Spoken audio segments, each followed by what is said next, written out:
उसने इब्ने बुरैदा से, उन्होंने यहया बिन यामूर से रिवायत की। उन्होंने कहा कि सबसे पहला शख्स जिसने बसरा में तकदीर से इंकार की बात की माबद जुहनी था। मैं यानी यहया और हमीद बिन अब्दुर्रहमान हिमयरी हज या उम्रे के इरादे से निकले। हमने आपस में कहा, काश रसूलुल्लाह सल्लल्लाहु अलैहि वसल्लम के सहाबा में से किसी के साथ हमारी मुलाकात हो जाए तो हम उनसे तकदीर के बारे में इन आजकल के लोगों की कही हुई बातों के मुतालिक दरियाफ्त कर लें। तौफीक इलाही से हमें हजरत अब्दुल्ला बिन उमर बिन खत्ताब रजी अल्लाह अन्हुमा मस्जिद में दाखिल होते हुए मिल गए। मैं और मेरे साथी ने उनको दरमियान में ले लिया। एक उनकी दाएं तरफ था और दूसरा उनकी बाएं तरफ। मुझे अंदाजा था कि मेरा साथी गुफ्तगू का मामला मेरे स्पुर्द करेगा। चुनांचे मैंने अर्ज की, अरे अबू अब्दुर्रहमान, ये अब्दुल्ला बिन उमर रजी अल्लाह अन्हुमा की कुन्नियत है। वाकई ये है कि हमारी तरफ कुछ ऐसे लोग जाहिर हुए जो कुरान मजीद पढ़ते हैं और इल्म हासिल करते हैं और उनके हालात बयान किए।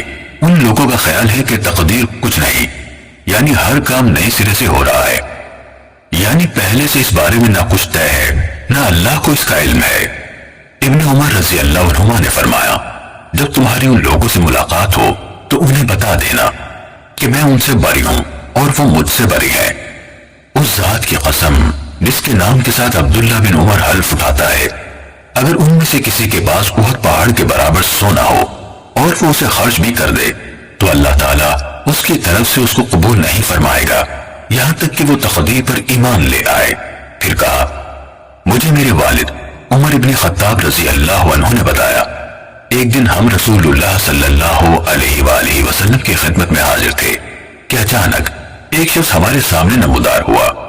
उसके कपड़े इंतहाई सफेद और बाल इंतहाई ज़्यादा थे। उस पर सफर का कोई असर दिखाई देता था, न हम में से कोई उसे पहचानता था, हत्ता कि वो आकर नबी अकरम सल्लल्लाहु अलैहि वसल्लम के पास बैठ गया और अपने घुटने आपके घुटनों से मिला दिए और अपने हाथ आप सल्लल्लाहु अलैहि वसल्लम की रानों पर रख दिए और कहा, ऐ मोहम्मद सल्लल्लाहु अलैहि वसल्लम, मुझे इस्लाम के बारे में बताइए।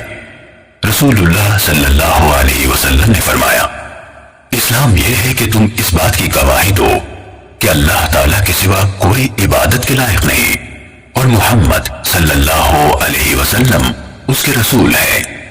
नमाज का एहतिमाम करो, ज़कात अदा करो, रमजान के रोजे रखो और अगर अल्लाह के घर तक रास्ता तय करने की इस्तिताअत हो तो उसका हज करो। उसने कहा, आपने सच फरमाया। हजरत उमर रजी अल्लाह अन्हु ने कहा, हमें उस पर ताज्जुब हुआ कि आपसे पूछता है और खुद ही आपकी तस्दीक करता है।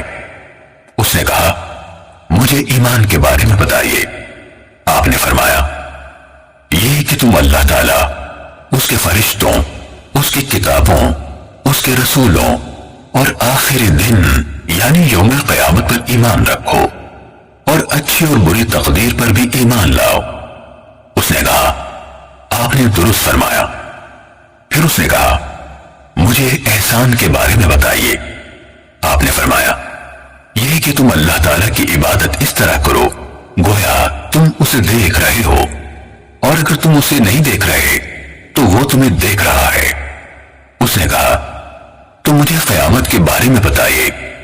आपने फरमाया, जिससे उस क़यामत के बारे में सवाल किया जा रहा है वो पूछने वाले से ज्यादा नहीं जानता। उसने कहा, तो मुझे उसकी अलामात बता दीजिए।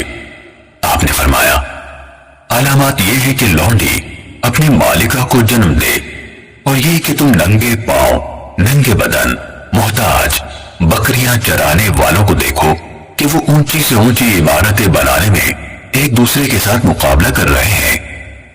हजरत उमर रज़ी अल्लाह अन्हु ने कहा, फिर वो साइल चला गया। मैं कुछ देर उसी आलम में रहा।